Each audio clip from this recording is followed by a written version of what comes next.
For joining me for another nature walk talk. Well, I just was walking by this beautiful multicolored hydrangea, as you can see.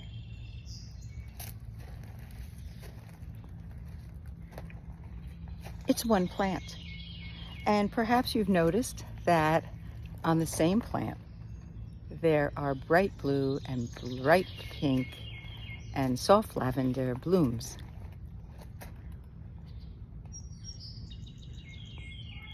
All on the same plant.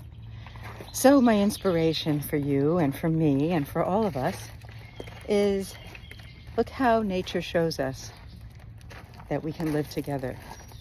The same soil, the same water, the same everything can nurture plants of different hues, of different colors. And I think that we have a lot to learn from that as far as how we live with people of different hues, of different colors. And again, nature inspires us.